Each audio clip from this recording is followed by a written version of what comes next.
From humble beginnings to the pinnacle of success, one man's journey proves that with determination, anything is possible.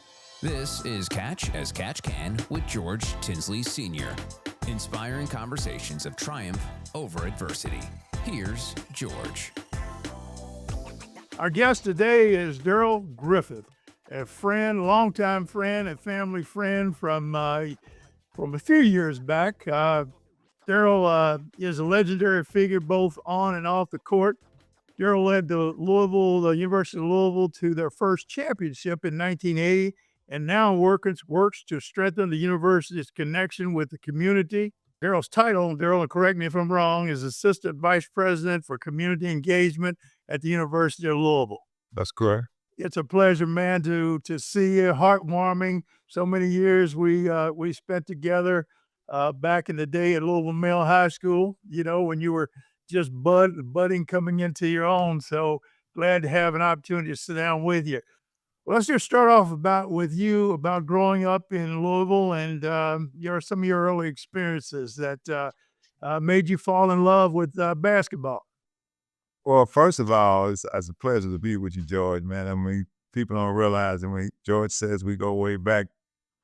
George inspired me and my teammate, Bobby Turner, to elevate ourselves and always to play up when it came to playing basketball in the competition that we played in.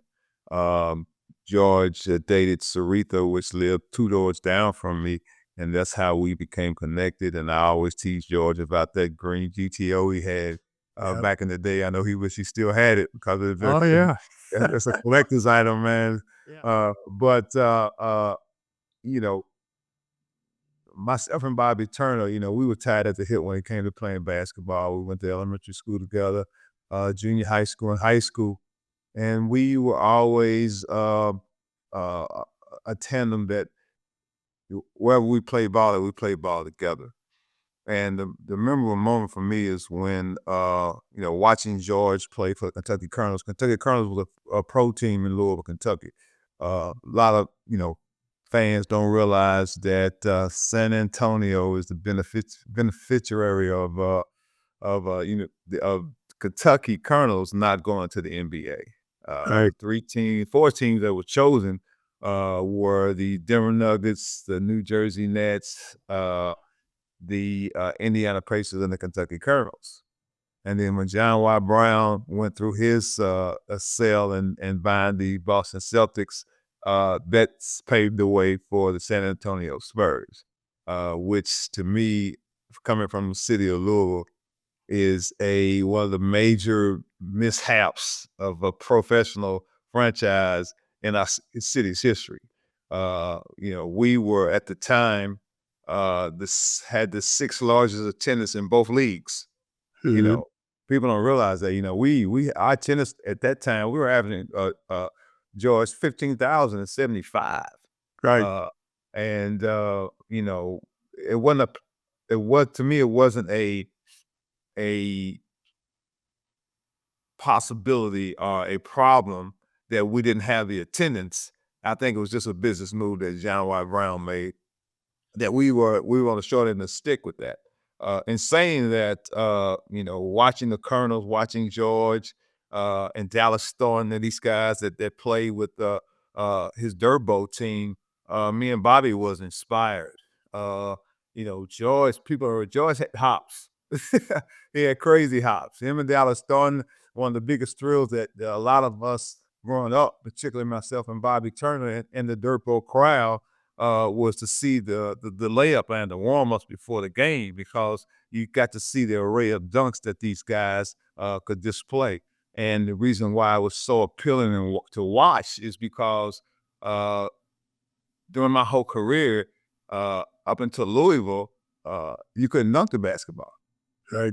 Dunk was taken out of the game for like Right. 9 to 10 years because of Kareem Abdul-Jabbar. So seeing that, being able to dunk, other than the Colonels, was and seeing it live and in color was great. Now, to reflect on the dirt bowl was the equivalent of Rutgers in our neighborhood, in the city of Louisville. So we had 5,000-6,000 people watch the games on Sundays.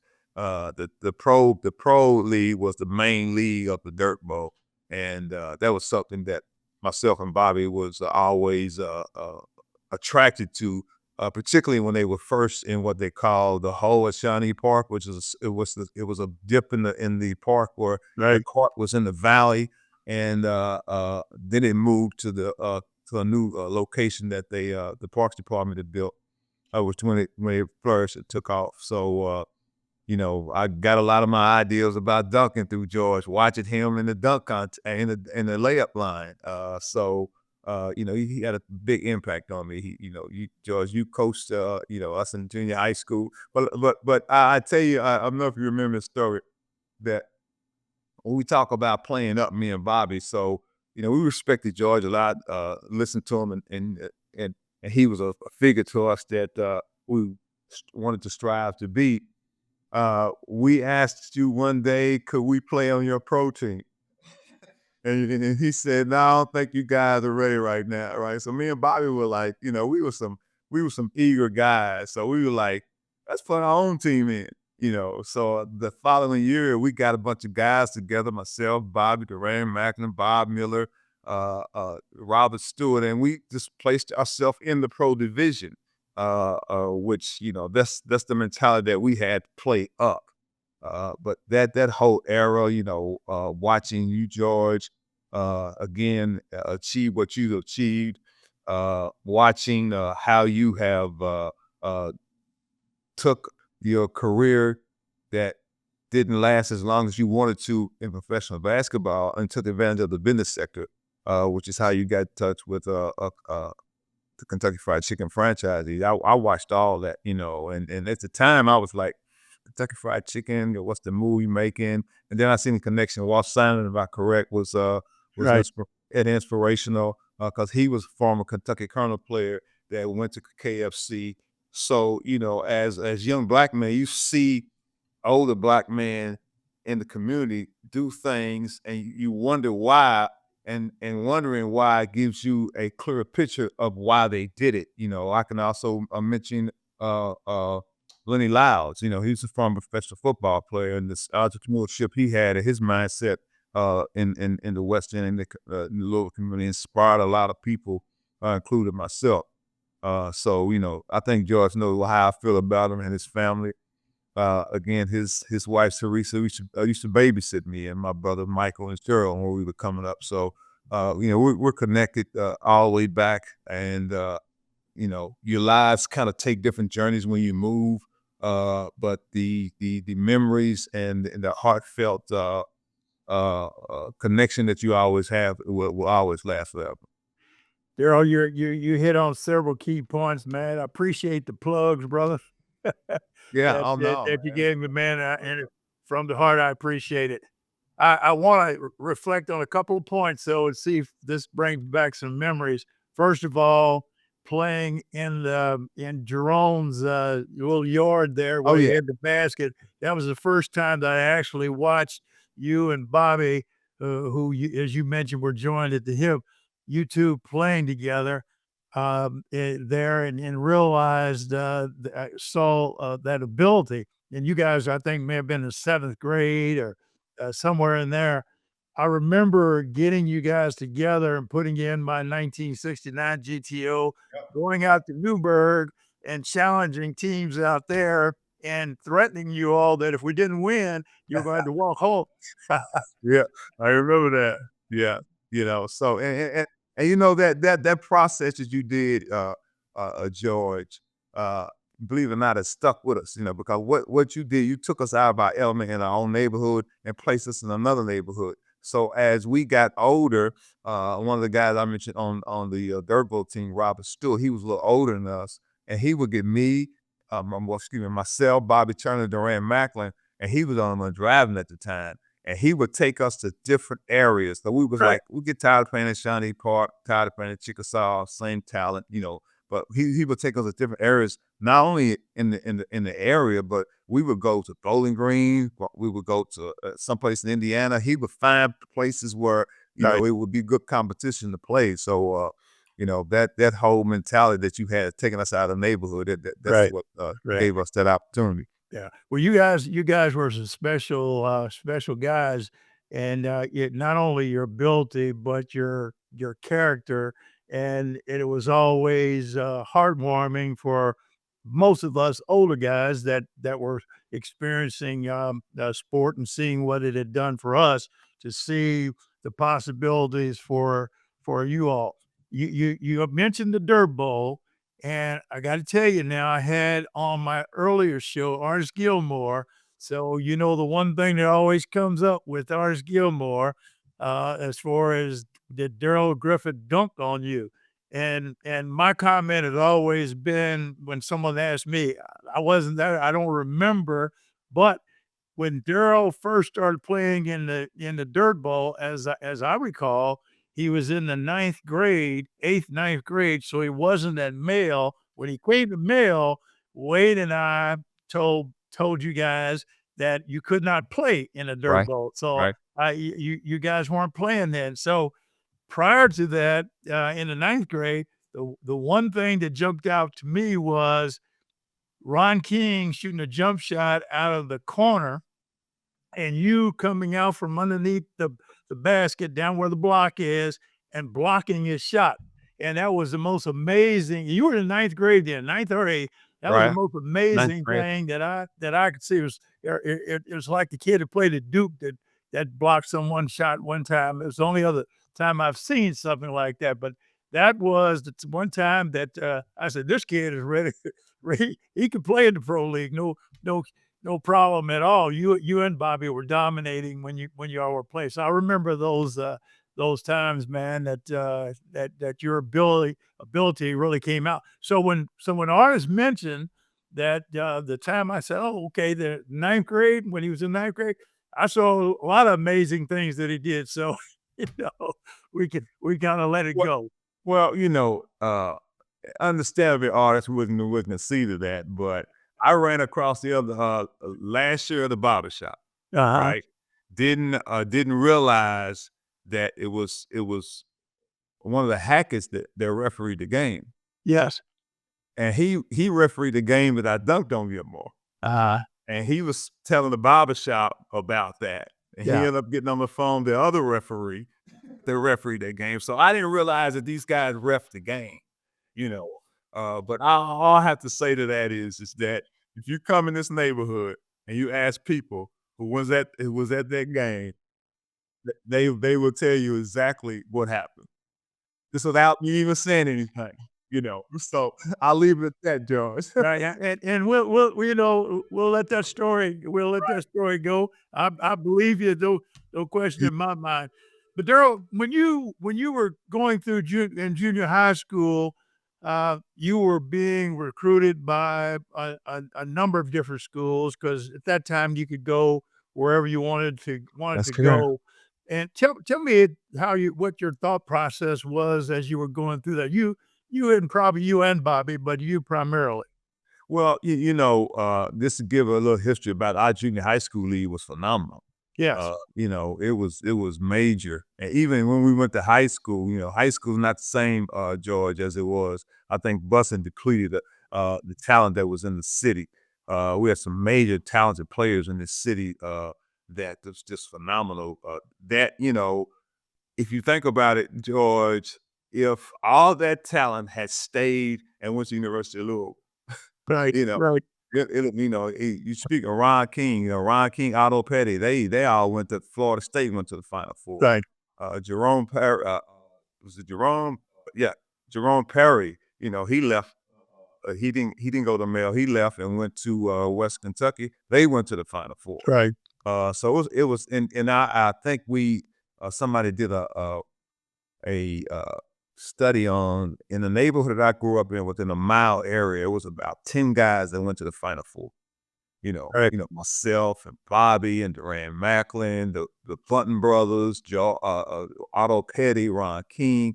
And, I know I'm missing a few others, but that neighborhood and that area was phenomenal as far as talent concerned.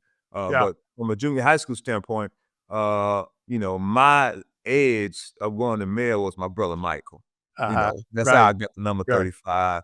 right. Michael went to Male. He was leaving as I was coming in. But we had Central, we had Shawnee, with Honeybee. Let me tell you the Honeybee story. So I went to junior high school. George, for 1 week at Shawnee. My Okay. mom would not want me to go to Duval Junior High School. Duval Junior High School was in the middle of the projects. Yeah, It was tough. Southwick, Carter Homes, and Duval was in the middle. Right. Coming home from school was a challenge. Yes. But you just kind of adapt to it. Me and Bobby we'd never go home by ourselves. We would go home together, go through Southwick, and then once we crossed the railroad tracks, we were safe. But my mother, witnessed what my brother had to go through. To me, it was just life. As a young man, it was just life. And she didn't want me to go to Duval Junior High School. Enrolled in Shawnee Junior High School. And the first week, we went on field trips. And she would ask me, "What'd you do today?" Well, we went on a field trip to Shawnee Park. We went on a field trip to Locust Grove. And we wasn't there really doing anything from an educational standpoint. And I told Mama, I said, "Mama, we don't really do anything in class." So she, got with my brother Michael, and we decided that okay, you can transfer to Duval Junior High School. Now, Right. back in the day, if I decided to go to Duval on a Monday, leaving from Shawnee, I was there on a Tuesday. Okay. Transfer was that quick. Right. So it was easy to go. So that's how I got to Duval Junior High School. My brother Michael went there. He played there. And then, one of the George, one of your coaches, Warren Wainwright for the what was the CBA? What was the team you guys had? I forget the name, but yes, he was the coach. Yes. Yeah, he was one of the coaches that was very, very instrumental. And then, from there we had the junior high school leader at Male High School, Yeah. which was a graffiti and recruiting ground for all the high schools would come and watch all of us play at Male High School. So, it all came down to going to school where my brother went to, Right. Right. and that's how I got the number 35. But Yeah. when I went to Male, I got my brother's number. Yeah, I recall that. Darrell, you mentioned busing. Male High, from the time where you went to high school, where I went to high school, had great teams, great talent from, I think, 69 through 75, which busing came in 76, and that's when we lost a bunch of guys that were on that team. I got bused to Southern High School to teach there, and so that was part of my demise as far as leaving also. But Male had some great talent throughout that period. So busing did change a lot of things. A lot of great talent, as you mentioned, came from the Louisville West End and also the East End, Smoketown, Yes, and absolutely. the East End as well. But it's great talent that went on to do great things in the league. George, we were the number one high school team in the nation before busing. Yes, yes, And yeah, busing kind of depleted it, but I mean, we still got tabbed being the number one high school yeah, team. I remember the first time I flew was when you and Coach Houston got us to go to the Dr. Pepper Classic in Houston to play right, the number two high school rated team. I right, think it was Cashmere. And so we had went all, we were taught in this great team. We went to Houston and played. They had a top ranked team, and we went to Kingsport, Tennessee. They had a top ranked team, and then right. we went to Cincinnati U's, and so we barnstorm like Oak Hill, Yeah. all over the country playing basketball, and then we come back and lose at home to Trinity. You remember that? Yeah, yep, I do. Well, that experience, Darrell, that we had at Male, from the standpoint of coaches, from the standpoint of even community leaders that were coming to assist and help out Yep, in any way they can. that's right. The other administrators, other coaches were there to help out, and we had a guy by the name of Willie Lee Carter that kept us all in the mix. Did any of those stories stand out to you? About Willie Lee? Willie Lee, or Yeah, that well, whole experience? George, you mentioned Willie Carter. You mentioned how the community came in and the staff of the school came in. So when we went on a road trip, we never rented a bus. It Yeah. was always cars, and we got in different cars. Right. Now, Willie Carter had a sleeping impediment Yeah. that George and Coach Houston, they were pranksters. They would always set him up for different kind of jokes. But Willie would go to sleep at a bed of an Stop hour. like it. I mean, literally. Yeah. And so when we went out of town, nobody wanted to drive with Willie Lee. because, he wasn't going to drive for long. Yeah. We would, maybe travel, if we going to say Owensboro, we'll leave my last 10 miles before somebody else had to drive Oh, because he's in the right. car asleep. Right. But one of the things that remind me of one night I had went to a concert and at the Louisville Gardens. And afterwards, we kind of met up at the White Castle on Broadway. And then it was probably about 1 o'clock. I'm on my way home. I'm coming up Walnut Street.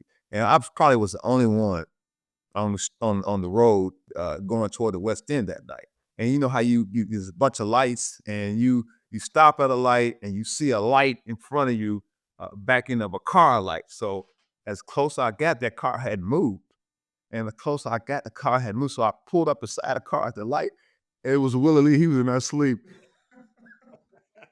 So I got out of my car, knocked on the window. I said, Willie, wake up, man. You've been sitting here for at least 15, 20 minutes. And he looked at me and started laughing. And he got on in his car and moved on. But Yeah.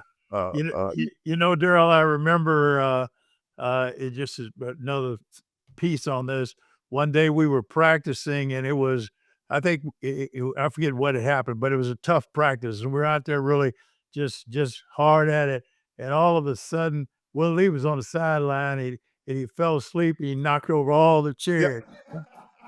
I remember that. We heard all that ruckus, everybody stopped. I remember that, John. Yeah, yeah. He always kept a light moment in there when we were Yeah. going through those tough times. But Darrell, as you went through high school and you started thinking in terms of going to college, and a lot of guys that came through Louisville, played in the Louisville programs, different high schools, chose to leave the city and go other places for whatever particular reason, but just some wanted to get away. But you were one of the few that decided to stay in the area and go to University of Louisville. Give us a little understanding what went through your mind on that, with all of the choices that you had when coming out as Mr. Basketball, and actually even being chosen to participate in the Olympic trials during that time frame. What made you decide on Louisville? Well, coming out of high school, you know, I was pretty grounded because of, you and Coach Houston and my family and being and playing around a lot of, again, I used the term earlier, we always played up, myself and Bobby. So we played Right. against the competition that grounded you, even though you hear a lot of the hoopla about you, coming up against you and George and Coach and Junior Bridgman, playing against guys that you watched and watching the Colonels practice at the Crawford Gym. So you got humbled to the point to where you had to make a wise decision when it came to your choice. Being the number one high school player in the nation, I had couple of pro contracts that was thrown my way, particularly with the Colonels at that time. Believe me, I know it. Yeah. And so, when that discussion came up with my dad, he was like, "You going to school?" Yeah. He said, and it was the right choice for me. It was, you felt good about it that, hey, I got proteins wanting me, but, I decided to stay and go to school because that was preached by my parents to get my education. That came first. Right. But the choice to go to University of Louisville was always in the back of my mind because I had seen how the teams, particularly that 75 team with Junior Bridgman and Allen Mercury, that came up short, and how the community really was behind the university. In high school, you got Mayo, you got Central, you got Shawnee, all them fans, and everybody in the city, all University of Louisville fans. Right. So that gave me a different view of going to college. It's like, I'm not carved out of a fan base in the East End and the West End. This is a bigger picture. When you go to college, you got a lot of more people that are rooting for you and wanting you to do well. Me still being undecided, me and Bobby always wanted to go to school together. They hired Coach Houston as the first Black assistant coach from Male High School. We used to talk about the demise when he was leaving. So that was, kind of a writing on the wall, So Coach said, hey, I'm going to go be the University of Louisville coach. And And a lot of people think that it was to get me in body, but coach was groundbreaking, Oh yeah, yeah. and people don't realize that. So and he was another University of Louisville grad. So George, And one of the first black players to ever go to get a scholarship at the University of Louisville. yeah, he was, yeah, Yeah. and exactly, Mhm. and so to me, them choosing coach was wise, well, without me in body, you know. Mhm. But it had a major impact on me wanting to go there. And not only that, but wanting to uh, bring a championship to your hometown was always in the back of my mind. And I felt that I could do that with a good supporting cast. Coach Crum had just came from UCLA first year, went to the Final Four, so he had good pedigree. So it was between Louisville and Michigan. But I ended up choosing Louisville. My dad knew I was going to Louisville all along. And I let Yeah. my dad know about 3:00 in the morning. And he said, "Son, what are you doing up?" And I said, "Hey, Dad, I made a decision." And he said, "Where you going?" I said, "I'm going to go to Louisville." He patted me on my shoulder and said, "I knew that," and went back to bed. Yeah. So, it was the right choice for me. It Yeah. really was. Well, I'm gonna put it out here, Darrell, that you mentioned several pro teams. I had a scout come to me. Yeah, I was out at Freedom Hall at one of the Colonels games, Uh-huh. and come to me and offer me $10,000 if I was be able to convince you to go to the New York Nets. Uh-huh. They were going to draft you, I was and one of then the the team. Colonels were going to buy your contract back. Right. And Yep. when they did that, first thing I did was I went down to tell your mom and dad about it, and also contacted Wade and Coach Houston and told him about it. That whole thing backfired on me because Coach Crum, when he found out about it, I don't know what he felt, but from that point on, he and I had a rough period of time for about 4 or 5 years there, Yeah. where there Yeah. wasn't any speaking or anything. Because if you remember, when I left Mayo, I went to the Kentucky Fair and Exposition Mhm. Center, and my Mhm. job was to manage the Freedom Hall, Right. and that's where the University of Louisville was playing. So we had a little contentious situation Yeah. there, but that was happening. I'm sure there was other people approached about it Well, also. speaking of, again, this is almost 50 years ago. Yeah. But one of the things that was a deterrent factor, for me, just learning from a business standpoint, you can recall this was that, when the leagues wasn't that stability, is to get a personal service contract with the owner. Mhm. Right. And they wanted me to sign this 15-year contract, and my dad looked at it and he said, "This is ridiculous." And some other people that I got some information from. Right. But I didn't, at the time. Again, it was grateful, but after looking at it and looking at my game, knowing what I needed to work on to be a complete player, Right. it would have derailed my career Yeah. totally going to Yeah. the Cardinals. Yeah. You made the right choice, man, Yeah. it paid off to continue on your career at the University of Louisville. So while you were when you first got out to University of Louisville, I think that was it that time when the Dr. Dunkenstein name Yes. was attached to you? So what happened was, of course, for all the old heads and some of the young people who might listen to this podcast, when I went to the University of Louisville, rap has just hit the scene. In Mhm. 75, 76, that's when rap was starting to emerge. Right. And so we were really R&B guys when I grew up. It was like, Right. we were all R&B guys. So one of the big groups that came out was everybody was attracted to was the Parliament Funkadelics. Mhm. And my brother Michael was until this day, is a huge Parliament Funkadelic fan. He got all George Clinton CDs. I mean, back in the day, albums and stuff. And he had a character on one of his albums called Dr. Funkenstein. Oh, right. And I remember that. And of course, I heard that because me and my brother stayed in the same room. I just constantly heard this. And so when I got to Mayo, George, we were working on a documentary about this. Is when I got to University of Louisville, it was the first year that they reinstated the dunk.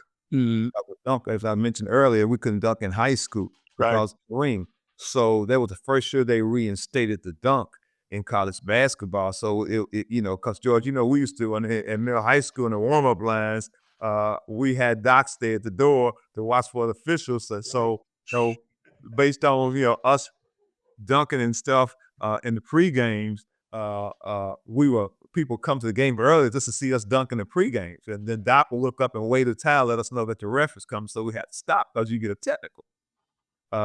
So we were able to dunk now in college. You could dunk, so it was just like my eyes just lit up. I was able to display a lot of my jumping abilities. But the character came. It just hit me one night, Dr. Dunkenstein, and then I just said, "Hey, let's take off the D F and put a D on it." Told my brother about it, and he said, "You should go with it." So the media, talked to me one day, and I said, "Hey, I got a new character. It's called Dr. Dunkenstein." So that's how that emerged. Yeah. It all Yeah. came through college, and Yeah.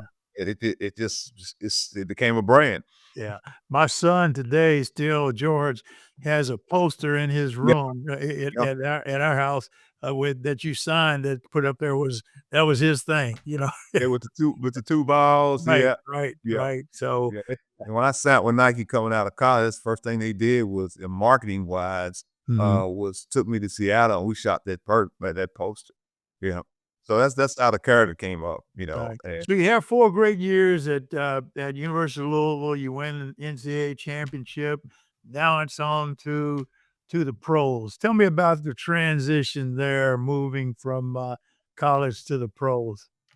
well, uh, the key for me, one, was you had to get a good agent. Mhm. And I had some good friends of mine they were my mentors at the University of Louisville. Was the Yarmouth family. Congressman Yarmouth, Bill Yarmouth, Bob Yarmouth, his sister, Fran, and their mother passed away recently. But they kind of took me under their wings. Coach Houston introduced me to the family in Vegas when they went to a game we played in Vegas my freshman year. And Coach Crum got married at Vegas, so he introduced me to him, and we just kind of hit it off. And they're a very wealthy family, but you didn't know it. You know, Right. grandfather, their father, one was a grandfather was a president of Bank of Louisville. On the other side of the family, the grandfather was president of First National Bank. Their father owned this company called National Energy, which they own Yellow Cab and a whole bunch of stuff. And so, seeing that, from a family standpoint of how, family with money, how they do. And these guys went to school and at different colleges, and they just kind of took me on their wings, and it wasn't nothing forced. The relationship what wasn't forced. So I learned a lot through that family that prepared me to go from the pros. I mean, from college to pros. Financially, because I ask questions. My dad always told me, he said, a question asked is something learned. Never be afraid to ask a question. Right. So watching and seeing their family, coming from the West End, not seeing that kind of wealth. But again, there wasn't nothing forced on me, so I started asking questions. So Bob told me that, hey, you're going to be a top draft pick, so you need to start thinking about an agent. So we worked on thinking about agents and picking the agent while the season was going on, and we would meet with different agents after the game at the executive end across the street from Freedom Hall. Right. So by the time George, by the time the Final Four hit and we went to Indianapolis, I had already chosen Mr. Bob Wook as my agent. So that True. part was out of the way from a distraction standpoint. You Right. know, that part was out of the way. And at the time, people don't realize Bob Wook was one of the top agents in Oh, the yeah. country. He Yeah. he was what you would base the program called All This on. He was all this he, Mhm.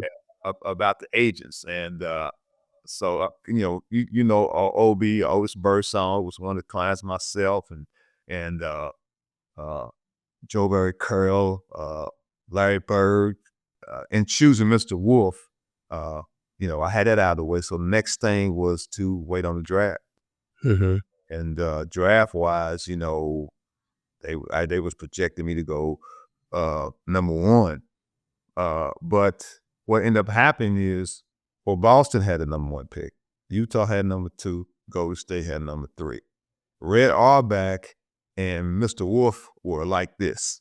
They both Mhm. lived in Boston. And at one time, Mr. Wolf represented probably about 95% of the Celtics, Right.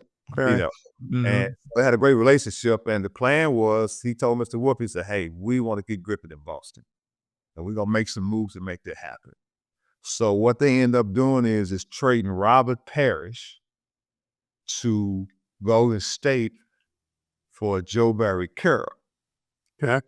right? Right. For a number one draft pick, Mhm. right? So Golden State ends up getting a number one draft pick.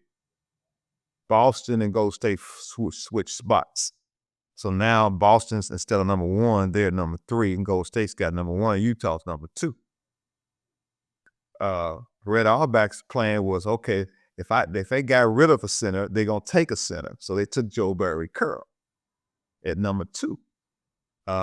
He was hoping that Utah would take Kevin McHale, which left me at number three.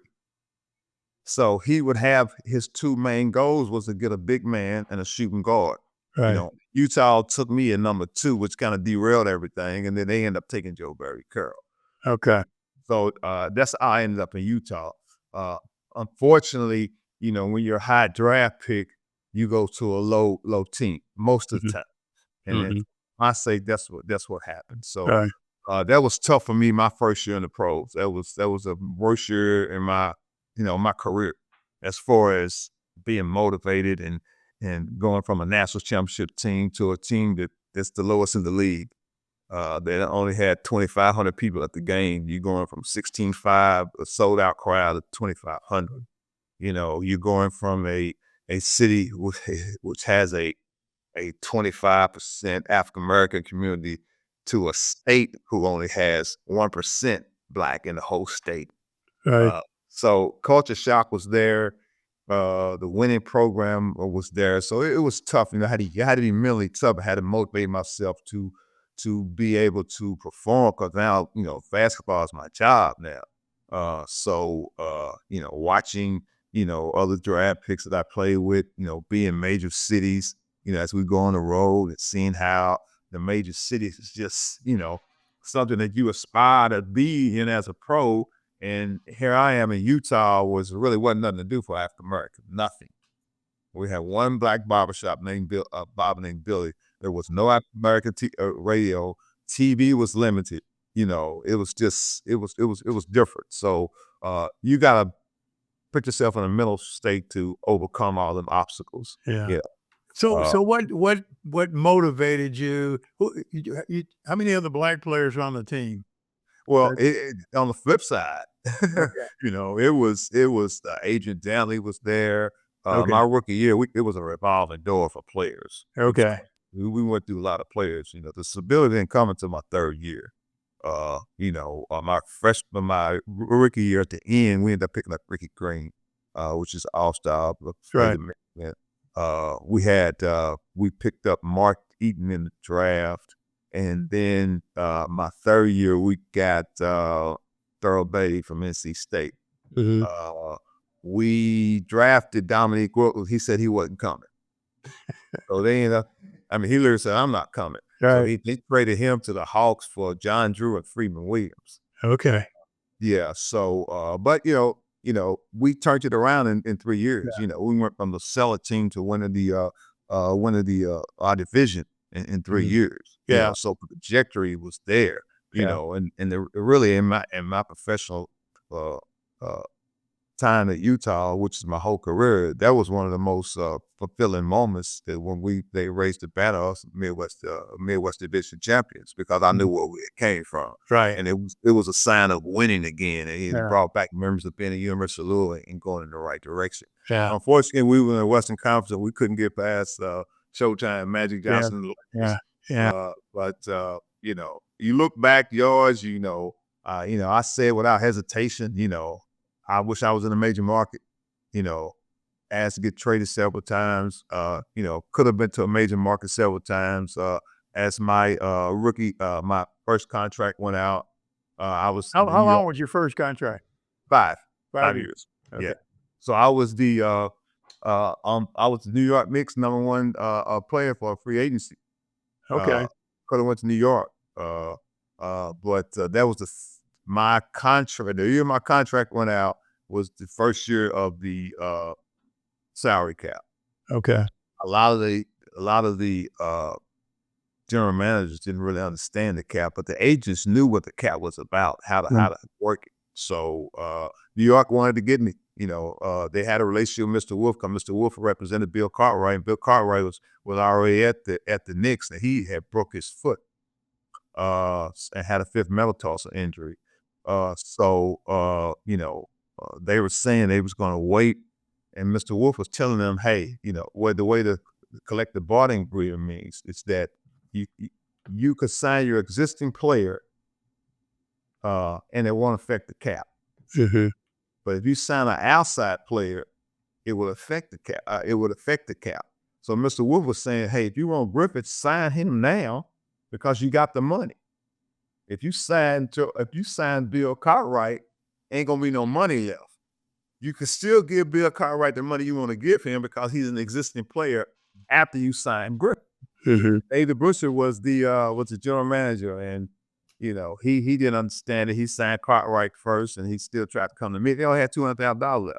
Yeah. Yeah. And Mr. Wolf was saying, hey, we try to tell you, So that instance and another instance where I could have went to New York through a trade. Butch Greer was coaching there at the time, and that trade didn't work out because Utah wanted too much money. So my whole aspiration, if I had to look back in the pros, would not being able to play in a basic market. But in all that saying that, Utah was great to me. Yeah. They were. We went from the lows to the highest, and you had to do it over again. Again, like I said, I would rather play them. No regrets of being in Utah. Yeah, but true to your character, Darrell. You took a bad situation and turned it into a good situation. Yeah. You played with the same team your entire career. Great relationships with the Utah Jazz organization, community, and so forth. You still maintained your contact with Louisville when you were back off season, back to Louisville, working on next steps as your career came to an end. So that worked out well. As we near the end of our podcast, I don't want to leave out your family, your mom, your dad, your Yes. sister and brother, who meant a whole lot to you. Kind of tell us a little bit about throughout this whole career, what your family meant to you as far as moving your success. Well, my family was always there for me. As you can contest to, George, when we went out of town, they was always there. In high school, in the same way, if possible, in college. What you really don't realize and you really appreciate as you move through your career, particularly when you go to the pros, is what your family has to put up with because of your success. Uh-huh. Things that you don't see when you're not around, people talking about me and they stepping up for them because, there's all kind of rumors going on and just saying stuff that's not true. The sacrifices that they make, it makes you really, really appreciate your family, your mom and dad, and your sister and brothers. And Right. I think a lot of athletes can say the same story, that's the rock, for you getting to where you need to be at. I had a good family. I had a great family. My mom and dad were they sacrificed a lot, which coming up, you just think it's what they're supposed to do. Yeah. And as a father and a mother, that is what they're supposed to do. Yeah. But we take that for granted, and you look back on it, and it really makes you appreciate it even more on what they meant and what they sacrificed, even my brothers and sisters, and some friends, close friends that sacrifice, their sacrifice paved the way for your path. And it's very appreciative. Yeah. Well, and I've know your family well, and even your family back in Owensboro, that were very supportive as well. And I always admired how they always came to your defense if in fact needed. Especially your brother Mike, was always there, and your sister, there as well. So, and your mom has always been a gym. Please tell her I said hello. But Yes, yeah. She has turned 94 last month. turned what, 94? 94. Yeah. Outstanding, outstanding. Yeah. So one last thing, we lost your hip connection, Bobby Turner, not too long ago. Um, Tell me a little bit about the relationship as you all went through University of Louisville and he wound up leaving or not being a part. How did that affect your overall relationship? How'd you all move on Well, from there? George, if you seen when we was growing up, we all had aspirations of playing college basketball together and going Right, to the pros together.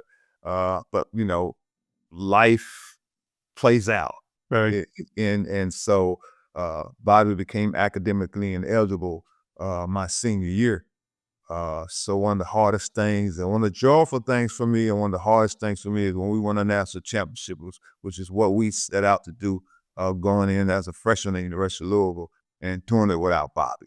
You know, mhm, right, that was hard. A lot of people didn't see that in me, but that was hard. uh-huh, Uh, because as kids, that's what we dreamed to do together. And then, uh, going to the pros and draft night and get drafted. And, it's all, you know, cheers and great and dandy. But, you go back to the hotel room and you think about, I think about Bobby because I want him to be there with me in that right, draft somehow.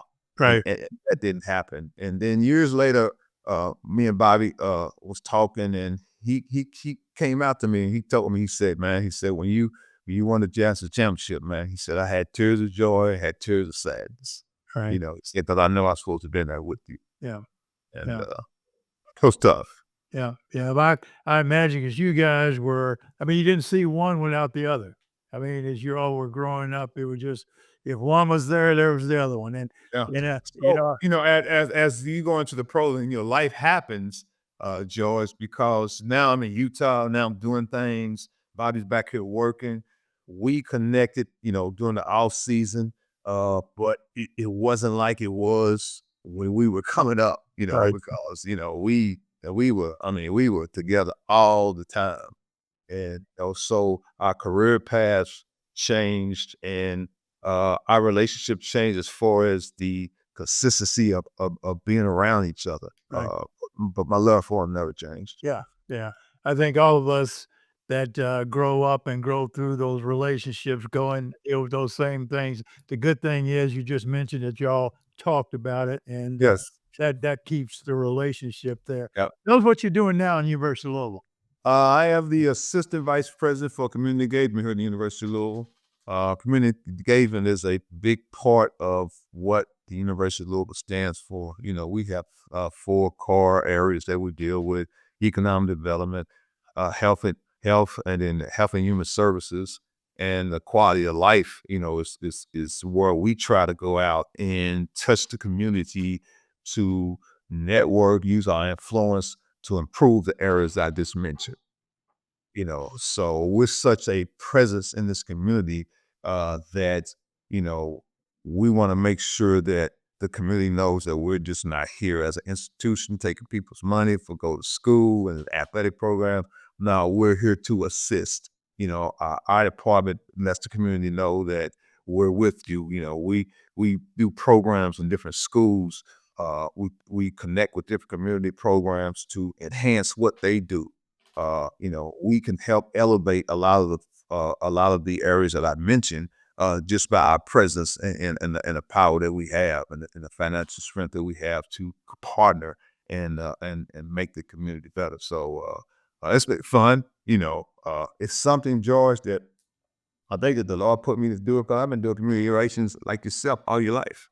Yeah, And it's a new title for me, but it's fulfilling for me to go out and to connect with some businesses and get them to do business with the University of Louisville, to open University of Louisville eyes and say, hey, we need to do more with the African American community.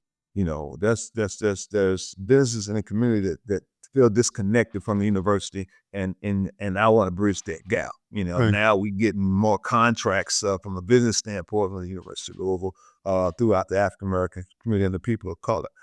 So that's been real fulfilling. All right.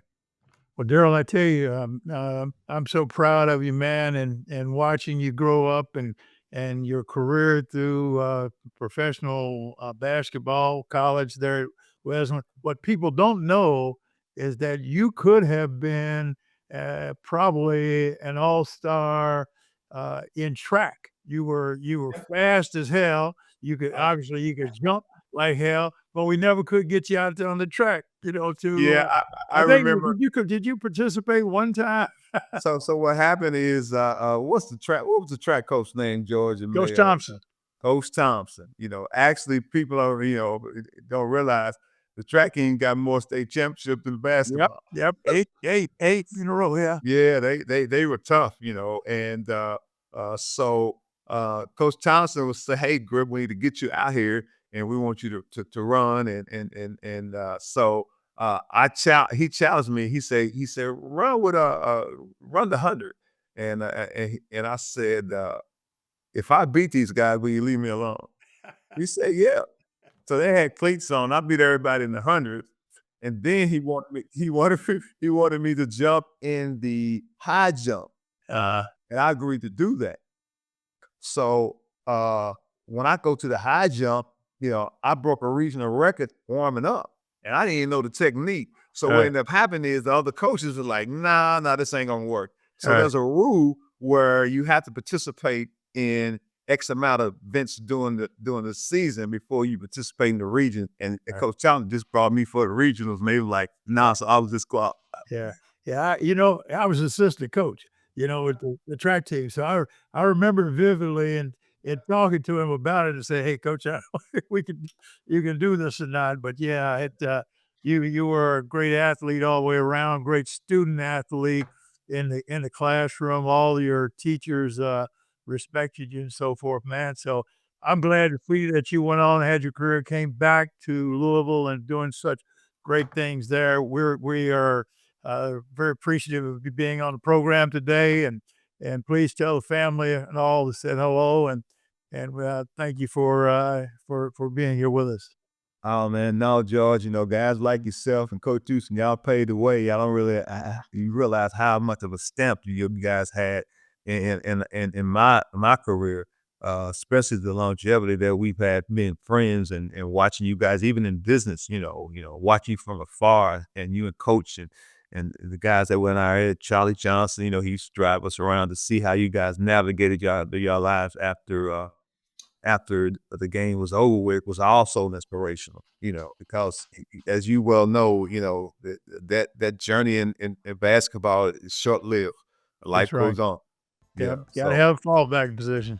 Yeah. And I appreciate you being a mentor at the time and a mentor from afar, just by your presence, man. So thank you, sir. Love you, man. Tell Sarita and everybody I said hello, and much love, brother. I will do. Thank you. This has been Catch as Catch Can. Your success story is waiting to be written. What will you catch today?